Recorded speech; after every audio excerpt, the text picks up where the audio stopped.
Most bankers aren't ready to help you until after their third cup of coffee. But with Central National Bank's after-hours service, you don't have to wait for the bank lobby to open to get help. You can contact us from 6 to 8:30 in the morning or from 5 to 10 in the evening, and we'll connect you to a real, live, local person who can answer questions and fix problems 7 days a week. Bank different. Bank Central. Central National Bank. Member FDIC. You ready? Showtime. On May 3rd, summer starts with The Fall Guy. Let's do it later. Let's drink a spicy margarita. Make some bad decisions. Yes! Audiences are falling in love with the most entertaining film of the year. Fall Guy. Fall Guy? Fall guy. That's what the poster said. See Ryan Gosling and Emily Blunt in the movie critics say exists to make you happy. Trying to make it out? Nope. Because I don't either. It's not what I'm into right now. What are you into? Talking. Yeah. The Fall Guy. Only in theaters May 3rd. Rated PG-13. Hey, what's up, Blazer fans? Welcome to the Blazers Edge podcast, part of the Almighty Baller Radio Network. You can find us on Stitcher or Apple Podcasts or wherever you get your podcasts. I'm Tara, and I am joined, as usual, by blog boy, Blazers outsider, Danny Marang. Wow, we gotta work on these titles. This is just... What would you prefer to be called, Danny? Man, it's just... there's just too many to count now. The possibilities are endless, really, aren't they? I'll tell you what I'll call you. Oh, God. All right, so did you survive 3 days of no NBA? How did you pass the time? Spent a long time with my girlfriend. That was pretty much it. She was glad to see me. So I got out of... She was like, I remember you. Yeah, I got out of basketball playoff mode for a couple days, which was kind of weird. The sun actually came out. I don't know if those two things are, linked or anything, but... yeah, pretty much just kind of hung out for a few days. This has been the slowest time of the year for me so far. How about you? Let's see. I watched a lot of that TV show Nashville. I got that from the library, and that's pretty much what I've been watching instead of basketball. Oh, you really miss it, don't you? So it's probably a good thing that basketball is back. But, now we're down to that where it's just a trickle, and pretty soon, well, I think we're still in a daily game mode pretty much from here on out, but then it's going to go down to the every other day, and it's just going to get bleak. So we'll push through this though. And amazingly, the Blazers have provided us with a couple of things to talk about, despite the fact that we are in day 400 of the off season for the Blazers. When was the last time they played? I don't even know. I can't even think back that far. But one thing that came out in the news recently in an article that was not really about the Blazers, but it was about LaMarcus. And we learned that last summer when LaMarcus was struggling and trying to figure out what he wanted to do with his role with the Cavs, we found out that LaMarcus called Damian Lillard about returning to the Trailblazers. Now, what do you think of this news? What was your first reaction when you heard this news? Oh, wow, that was a year and a half too late, wasn't it?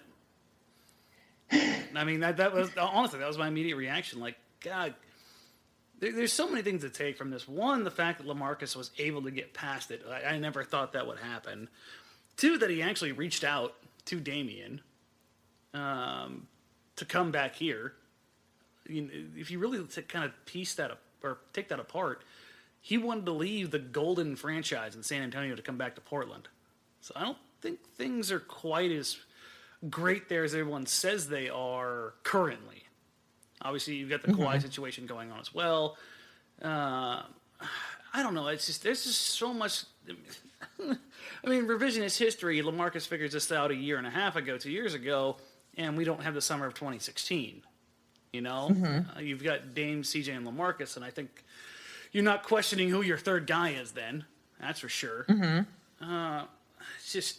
And you've got all your money tied up in them.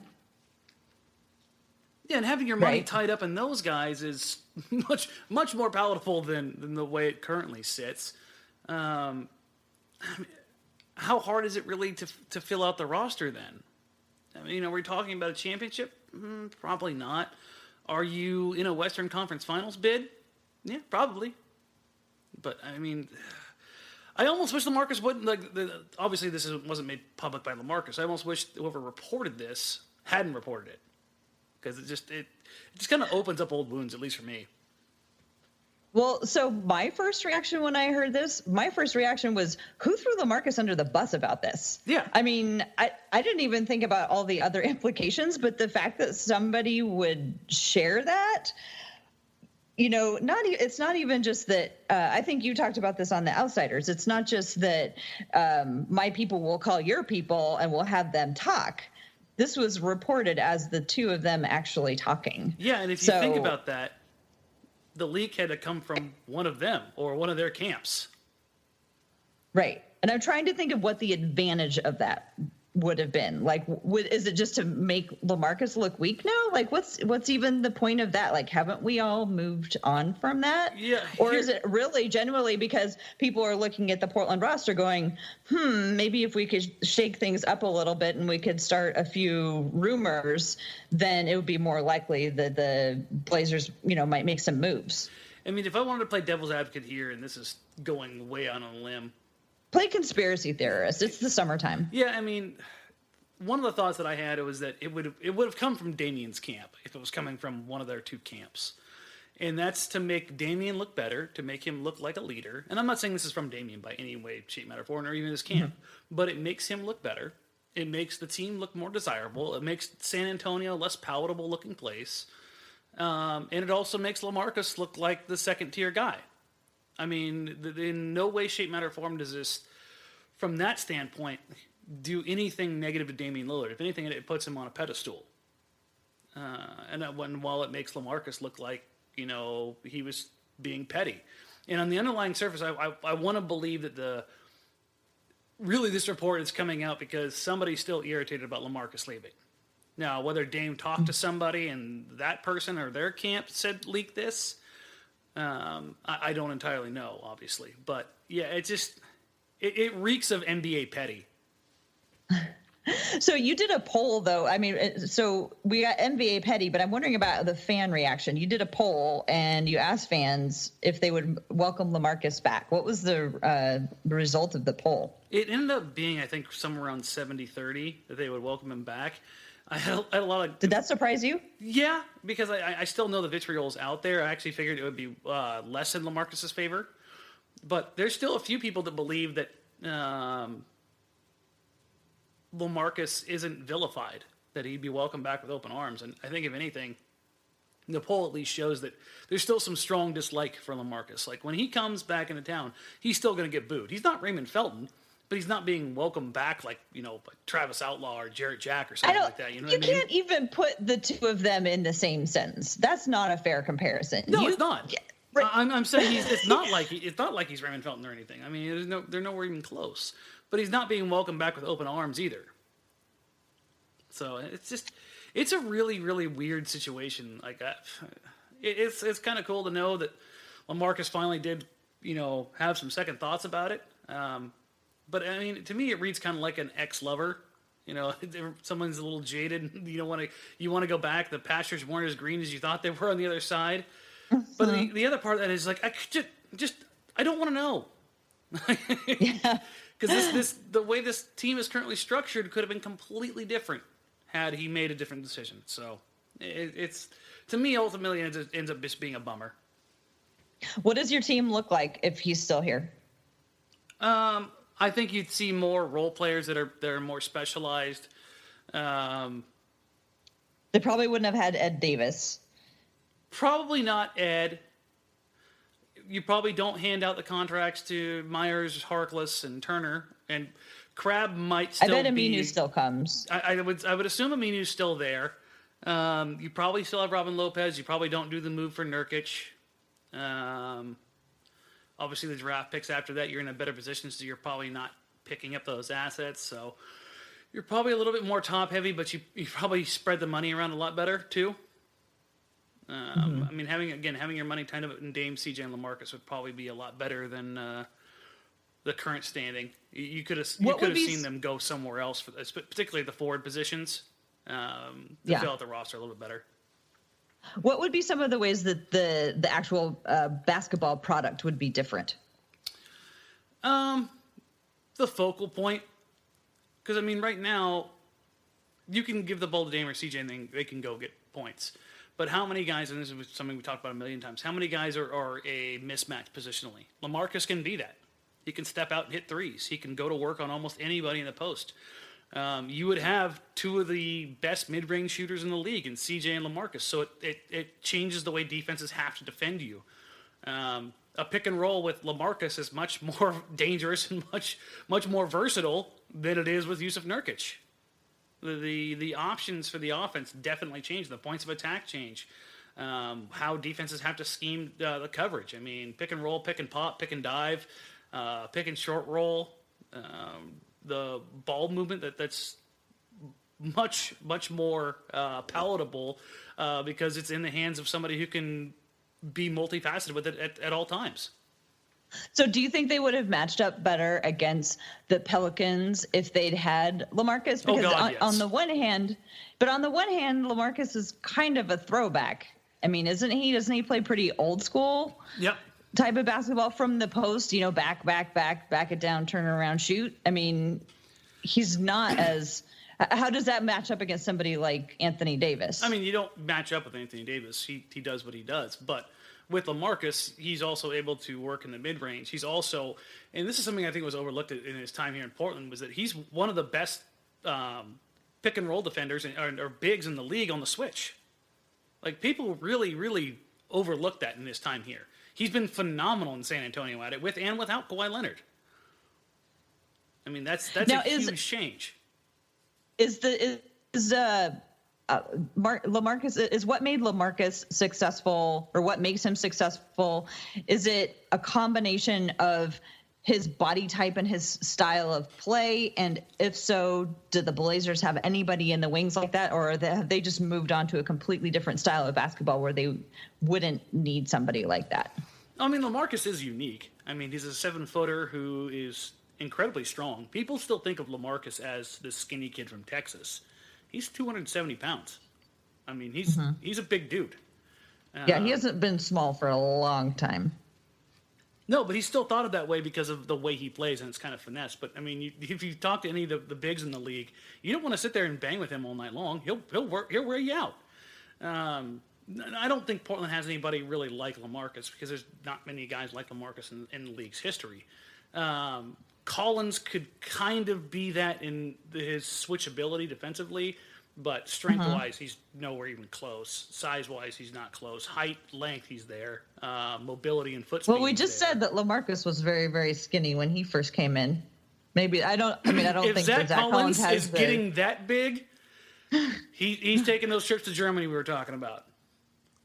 Because LaMarcus got massive here. Nobody foresaw LaMarcus getting that big here. I think everybody assumed that LaMarcus would be like 235, 240 at his biggest. More Marcus Camby than DeMarcus Cousins. You like that? LaMarcus, Marcus, DeMarcus? Yeah, very clever. Very clever, Dan. You're really on your game. Well, I want to move on and talk about another big man. The big man who probably used to go up against LaMarcus Aldridge in practice every day. And that is Meyers Leonard. Because there was also a recent article written by Kerry Eggers of Kerry Eggers. Tribune, right? Or no, he's Colombian. No, Portland Tribune. You got it. A Tribune. Okay, I was totally blanking there for a sec. Sorry. Kerry Eggers of the Tribune wrote a column about how it's time to trade Meyers Leonard. So it's kind of time to talk about Meyers. You and I both have enjoyed him as a person. We both like what he has brought in terms of he's always done what is asked of him, and he's present, and he's a good teammate, and he does all these things. He even has a lot of skills, but he's never been able to put them together on the floor in the way that Blazer fans have wanted him to. Kerry Eggers' argument is that it's time to trade Meyers, and he thinks that the Blazers would be able to find somebody to work with for such a trade. What do you think realistically could happen with Meyers, would happen with Meyers? Where do we go from here? I mean, first of all, anybody who's not familiar, like, I love Meyers. Like, as a person, one of my favorite dudes ever. I've had the opportunity to talk to him a couple times. The dude is as real and genuine as it gets, and that's why his teammates love him. The basketball stuff, though, it just hasn't been able to come together. And Kerry, whether it's Jason Quick, whether it's Mike Richmond, Joe Freeman, they'll all tell you the same thing. The dude is just a saint. He gives the best interviews possible. He's a fantastic human being. And every one of them would say the same thing, that they just want to see the guy do well. And ultimately, when it always comes back to when I'm talking to anybody about him, is that he just needs a fresh start. The problem here is his contract. Realistically, it's not getting moved unless it's attached to CJ McCollum or a first-round pick, or Portland is taking back another contract that's as bad, if not worse. So the viable basketball alternatives are very, very limited. So in the third year, he's entering the third year of his 4-year contract. So he's got 2 years remaining. And his fourth is his. Do you know off the top of your head, is his 4th year a player option, or is it just 4 years straight up? I believe the 4th is guaranteed. I cannot believe how many player option contracts people handed out that summer. Did anybody hand out a team option that summer? I swear to God, every time I swear it's all player options. They were just handing them out. Okay, so guaranteed. So anyway, entering the third year of that, $10 million. Maybe he's almost to 11 right now. There's quite a few players out there nowadays making $10 million. I mean, a lot more than were 3 years ago. I mean, you know what I mean? Like every year, a few more people come on with that. So do you really think that there's no possible way that there could be a trade, let's call an even trade, as opposed to we need to bail out of this kind of trade? Do you really think that like no team who's building, team who wants a good solid vet who maybe values all of that in him more than his on the field performance? I mean, does anybody even have enough cap space that they could make a move with that, that kind of a nice to have luxury type move? Nah, not really. Nobody's left that has enough to play around with. It's just one of those things. It sucks, to be honest, for Portland and for Meyers. They're just kind of in a weird, wonky space right now. I'm just looking around the league right now, and it's nuts when you take into consideration like what exactly top flight centers are making. I mean, the only guys that are really making more than Meyers... It's such a rough market for centers right now anyway. Yeah. I mean, if you look at the guys... It's going to be a rough market for centers. If you look at the guys that are making at or commensurate value of Meyers or more, Vucevic, Miles Plumlee. Get that bag, Miles. Yeah. Marcin Gortat, Tyson Chandler, Mason Plumlee, Gorgie Jang, Mozgov, Valanciunas, Tristan Thompson, Mahinmi, Biyombo, Noah... And then you start getting into the big boys, Cousins, Cantor, Gobert, Adams, those guys. So, I mean, that middle area is just full of bad contracts with Noah, Biyombo, Mahinmi, Mozgov, Jang, both Plumlees. I mean, I don't know. I guess for some of those, I couldn't see Meyers being detrimental as a trade to one of those teams. I mean, some of those other guys aren't doing anything anyway. And, when Meyers... That's probably your best case scenario, is hoping that one of these teams wants to swap. And each team gets a player that's more rejuvenated out of it. I mean, that's really what you're hoping for. That's the thing. Well, so our friend Olivia, who listens to the podcast, shout out Olivia. She had some questions about Meyers. She's also a big fan of Meyers Leonard and would love to see him get more time on the court. And her question was, what can Meyers do to get on the court? Like, what does he need to do next season in order to earn playing time? Like, say it's trust. You waved a magic wand. What does he have to do? I mean, it's one thing, and it's trust. His coaches and his teammates need to be able to trust in him, and he's going to deliver when he needs to deliver. That he's going to make the right decisions when it comes time. And the thing is about Meyers is, I think ultimately, more often than not, he makes the right decision. It's that he's delayed with it. Mm-hmm. It's just a second too slow, or a half a second, or a millisecond. Mm-hmm. And that's the difference in the NBA. And I think that it's at a point, at least here in Portland, where every decision he makes, bad or good, is scrutinized to an exorbitant level. People are looking for him to make mistakes and looking for him to succeed. You know, it's almost like when he's able to, like, really, when he does something, you can see all the Meyers defenders, and I'm one of them, really celebrate it because we want to see him do well. And the same thing for the ones that want to see, you know, Meyers struggle. You know, they celebrate every single mistake, and the only way to be able to get past that, around that, is to get out there and deliver consistently. I mean, if he can do that, then he's a bargain at $10 million. I mean, the average salary for But so how do you?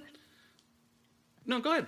Well, does it have to do with building trust in practice, or does it have to do with games. Okay, I'm going to send you out there. Yeah, I mean, you have to do it, and if he doesn't do it, then boom, he's pulled. Basically, yeah. Like his leash is so short right now. Like, these guys have all been around Meyers long enough to know what he's capable of doing.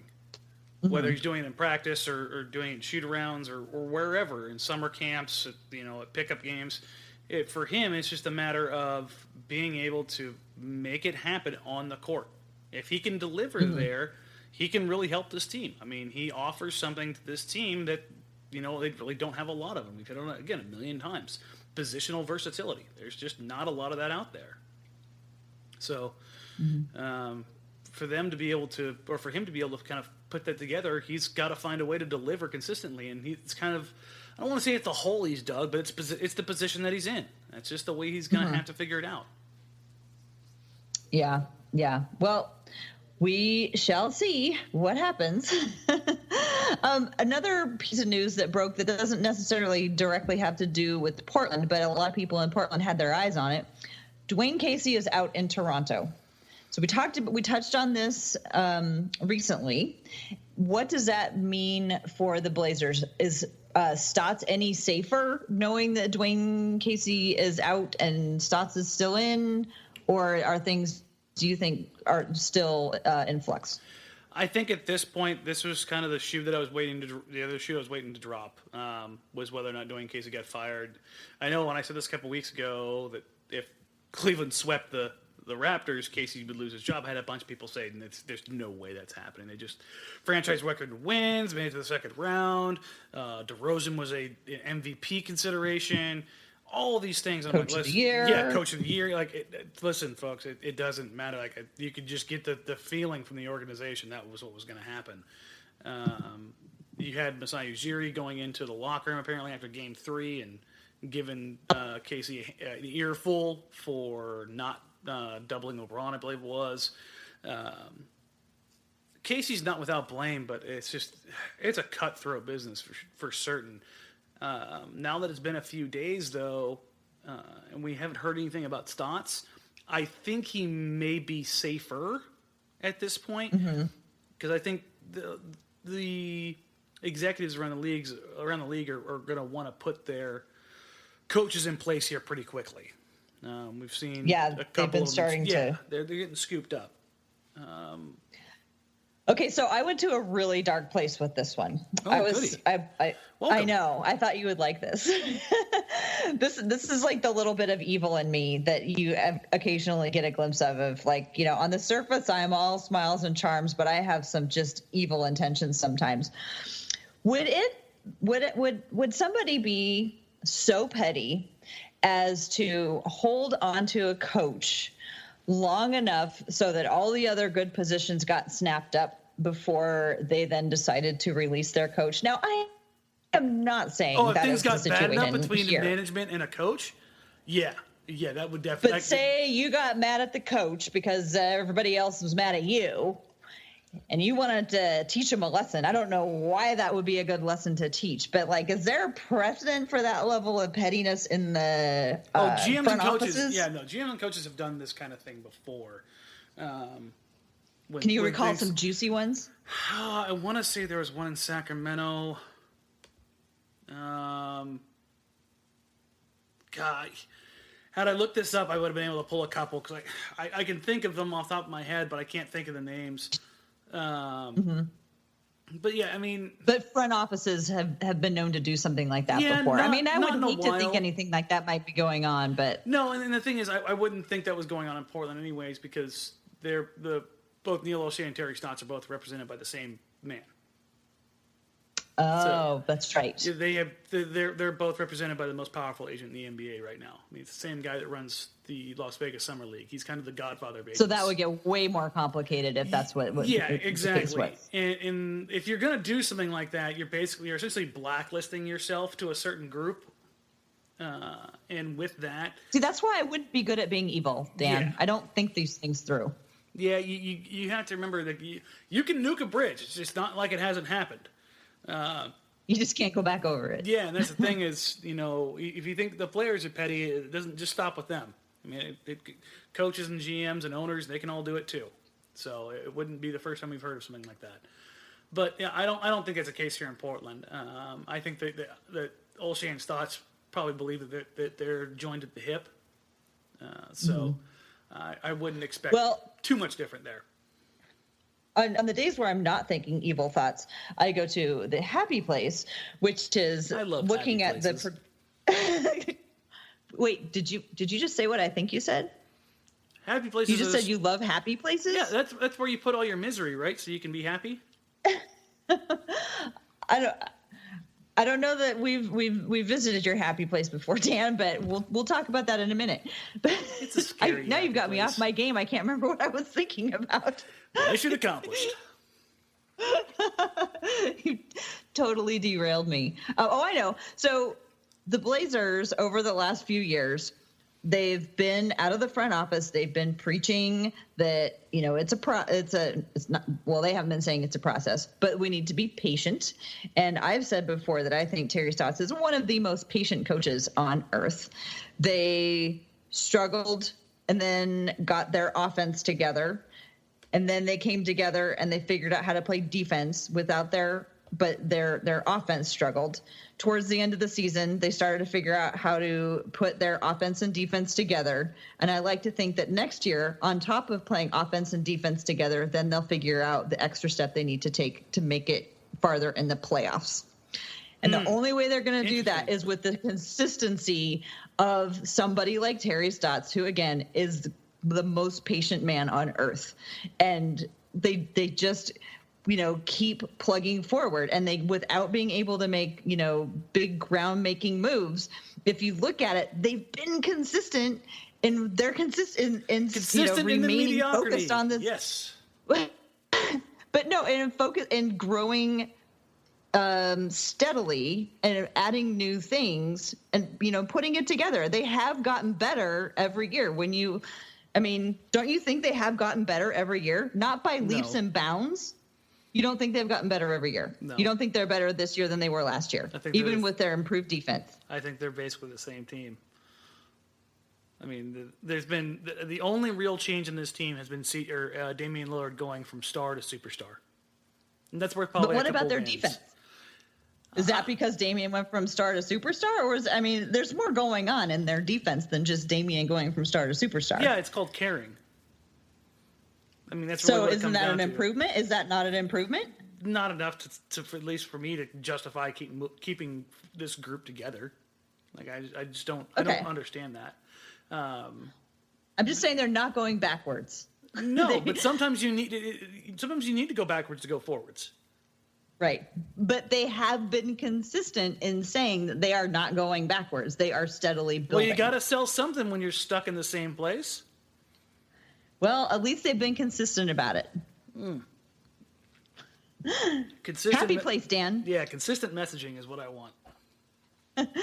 Well, speaking of blowing it up, yes. CJ McCollum has been all over the place since the Blazers were out of the playoffs. He's got his podcast dropping. He's on Fox Sports. He's on ESPN. He's all over the place. Most recently, he was on First Take talking with Max Kellerman and Stephen A. Smith. And they, of course, asked him about breaking up him and Dame, which I think is kind of weird to ask the player, should we break you two up? Did that strike you as an odd question to ask a player? No. It's the one question I think that if you talk about Portland outside of Portland, they're like, oh, hey, Damian Lillard, or hey, they should break up Dame and CJ or they shouldn't. Like, those are the two most common talking points that anybody I talk to about the Portland Trailblazers outside the immediate market. But what's CJ going to say? Yeah, trade me. I mean, that's just a weird question. Well, the thing is, like, when you say break them up, like, everybody knows that if the breaking up is going to occur, he's the one out. So what's he going to say? Yeah, trade me, and, send me to basketball purgatory in Phoenix or Orlando or Memphis or someplace ridiculous like that. Like, he's not going to say that. He doesn't want. Who wants to go to those places? I mean, those are the likely destinations that I've always heard are Milwaukee, Orlando. I've heard Memphis and Phoenix kicked around for draft picks, but I just don't think that McCollum's going to pull McCollum, or a package of McCollum and Collins in the first is really enough to pull a top 3 pick in this draft. That's how crazy this draft is. But, yeah, he's not going to say that. So why ask him? I just think it's a weird question to ask. Well, but anyway. Well, the thing is, like, just look at how CJ interacts on social media lately. Like, he's been a little feisty. Ask the question, see if he gets a little feisty. I mean, that's their job. That's their job. Yeah, there's a lot of yelling on that show. I don't usually watch First Take. Yeah, no, you're not missing anything. There's a lot of yelling. But anyway, CJ said that if they traded, it would be a lateral move, and he doesn't think that Blazers would improve. It sounds like you agree with that? I don't think necessarily it would be a lateral move because we're not talking about, like, how can you say it's a lateral move when you don't know what the return is? Oh, I didn't say it. CJ said it. Do you agree with him? No, hell no. Like, that's why I was talking, like, the idea, like, of it being a lateral move. He is like, well, I don't want to get traded. I can't control where I'm traded to. Like, how do you know it's a lateral move? Like, what if a team decides that they're going a different direction with their star? Is that now a lateral move? Yeah, what do you think he meant by lateral move? Do you think that he meant just like nobody's going to get any more wins? No, you're not going to get any better than what you have with me. Like, I'm going to be that guy. He's keeping his stock high. So you couldn't get anybody any better than me. For me, I don't even know if it was for me. I think it's more of like, you're not getting anybody better than me. Like, really? Not to say that would happen, but let's say that same package, CJ, Collins, and a first for Kawhi Leonard. Is that a lateral move? No, not for Portland. Hell no. Exactly. So the idea that everything is a lateral move, I mean, if you just take the person out of it, you could put Neil Olshey right there. Like, you could almost hear Neil Olshey, like, when CJ was talking. That's totally what I was thinking. Yeah. Is it okay for us to say that out loud? Yeah. I mean, it's company line. I mean, I wouldn't be surprised if they had, when CJ goes to these things, he's probably understanding that these questions are coming, so he's going to have some prepared. Right. And it's going to match the company line. He sticks to his talking points, and his talking points are like you were just sitting at a Blazer front office press conference. He really sticks to him. I was like, wow, that's amazing. I mean, that's a professional journalist right there. That's how they handle it. Well, is that a professional journalist, or is that? I mean, journalists aren't supposed to come out with talking points. No, so let me put it this way: someone who understands what it's like to be a professional journalist and prepares accordingly. Yeah, someone who's prepared because they know what a journalist would come at him with. Yeah, no, it's just weird with the right now there's a lot of players showing up on all of these different shows.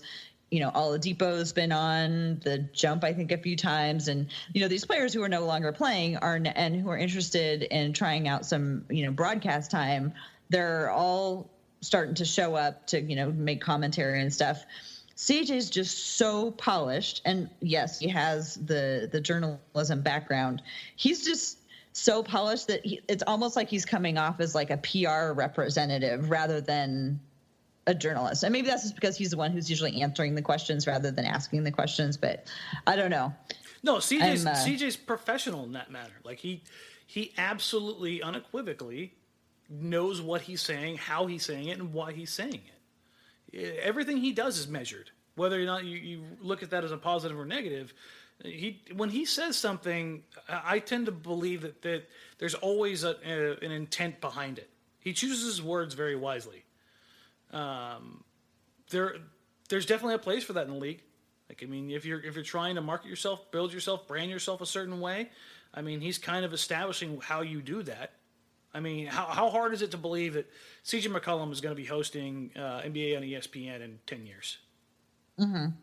I mean, he's setting himself up for that, and he's smooth. So he understands what he's doing out there, and I don't blame him, to be honest. Mm-hmm. But the one thing in there that like irked me, kind of come back to it, is the lateral move. Like, that to me kind of reeks of protectionism.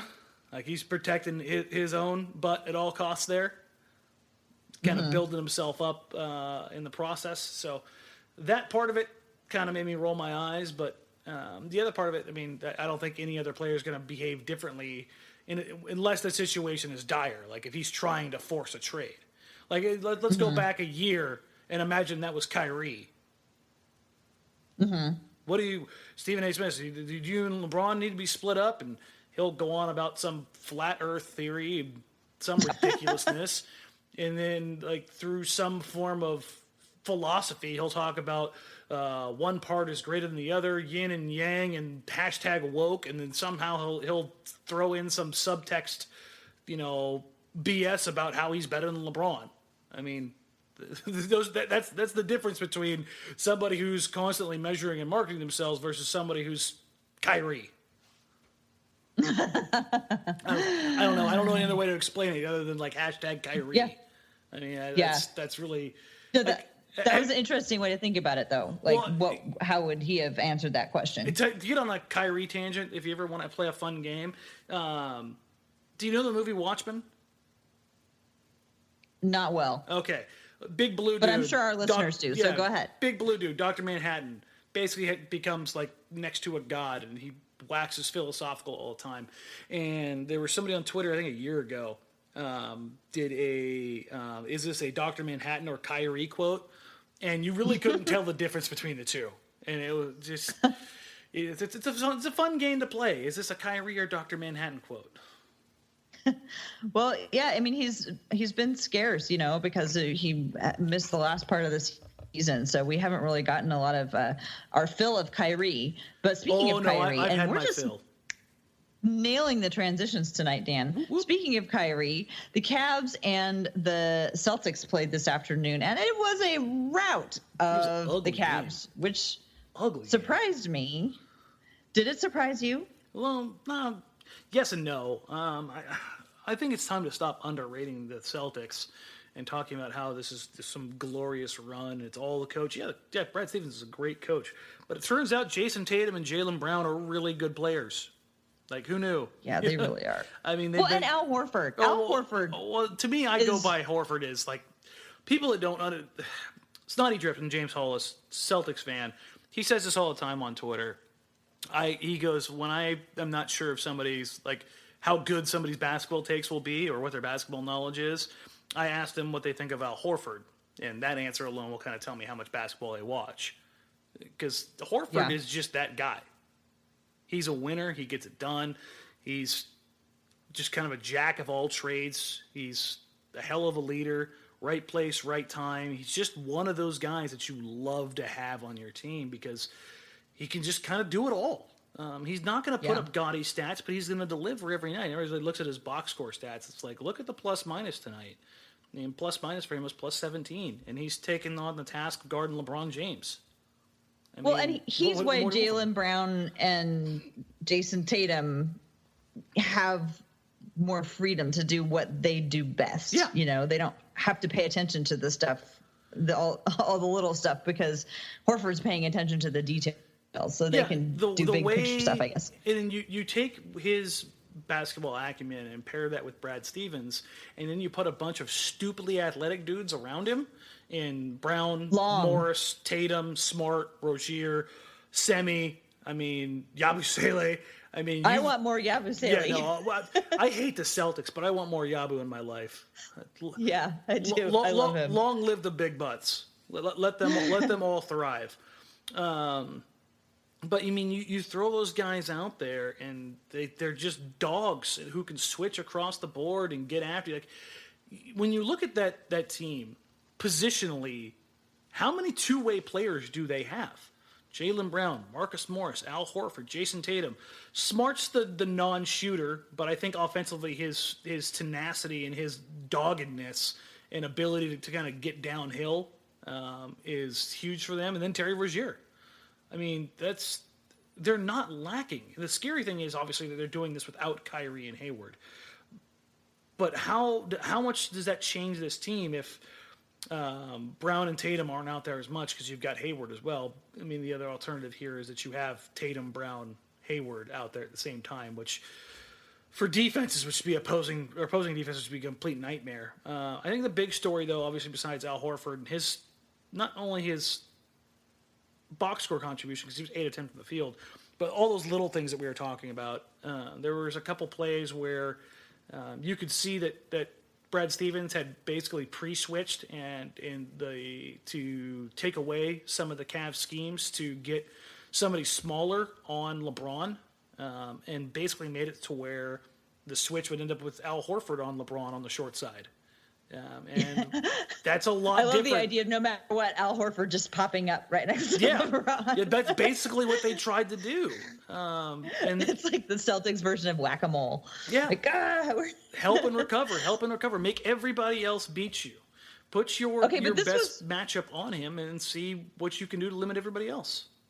But this is one game, and I'm so confused about the Cavs because 2 months ago they were terrible. They were like playing horrible defense. They didn't know what they were doing. They had just rebuilt for the second time in a year, and it just looked like they, could barely even bend over to tie their shoes, much less do anything else.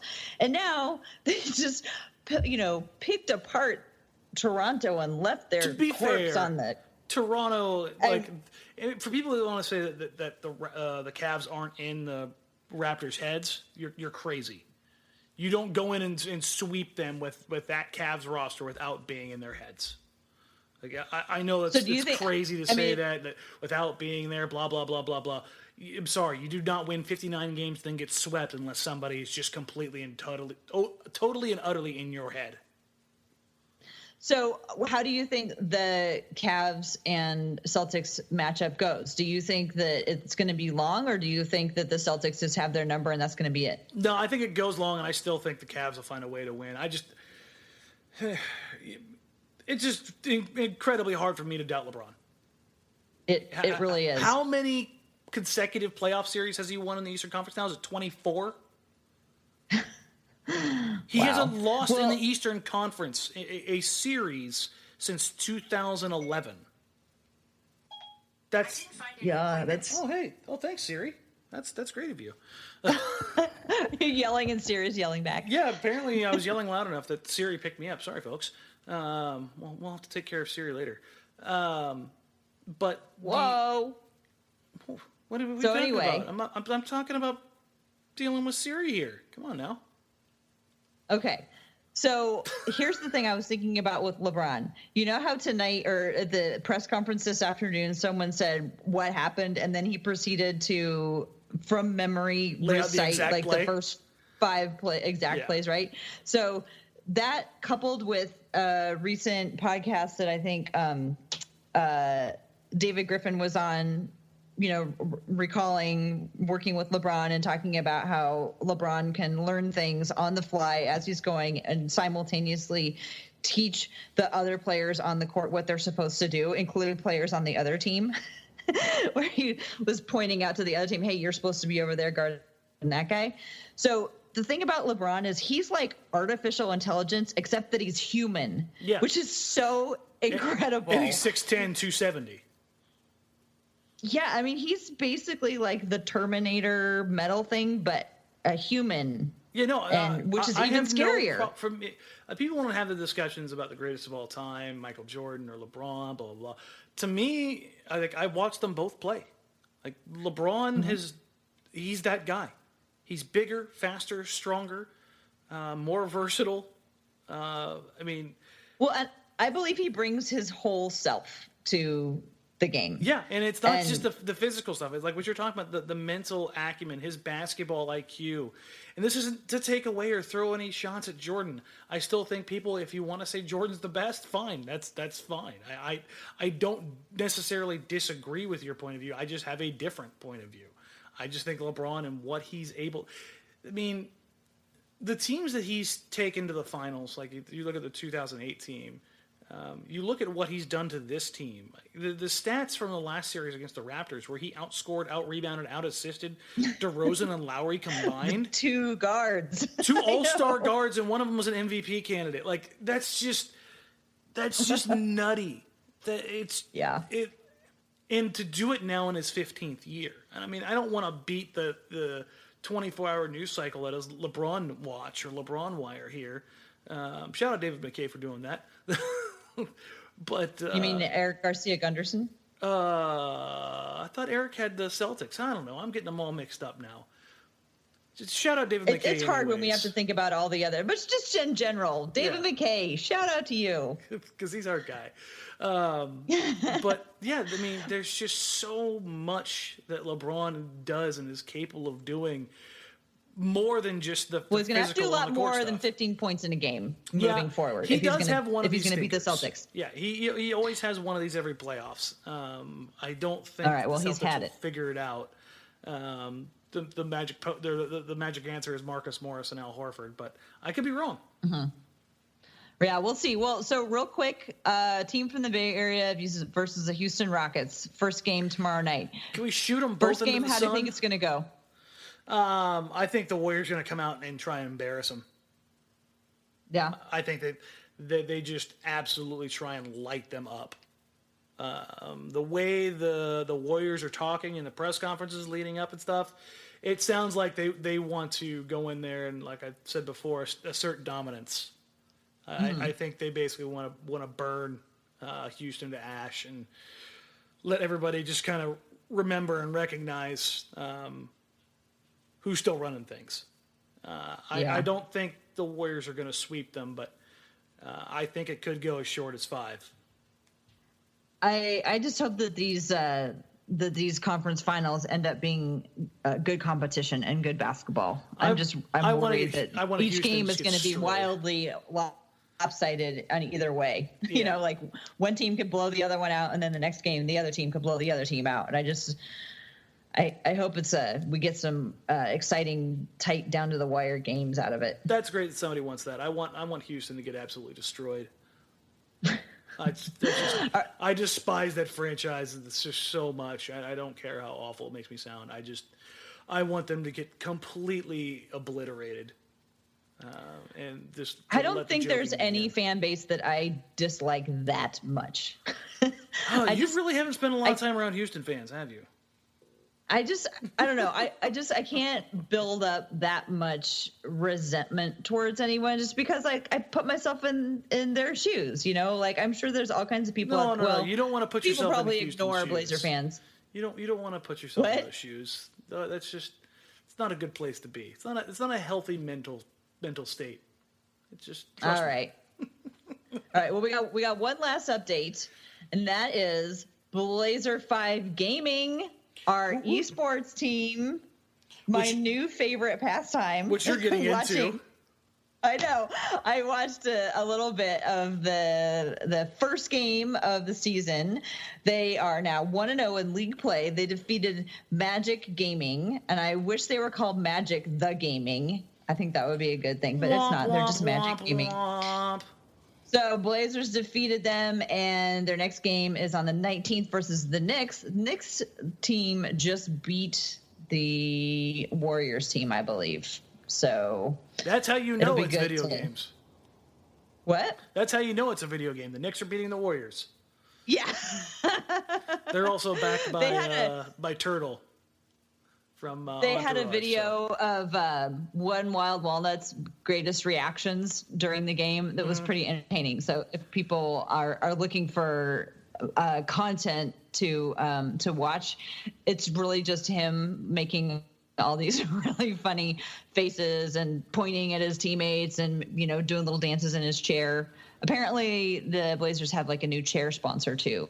Speaking of, so that's exciting. Of making content, we should try to have you on Blazers Outsiders playing a game of 2K against me. You're gonna teach me how to play live. Oh, that should be really entertaining. Yeah.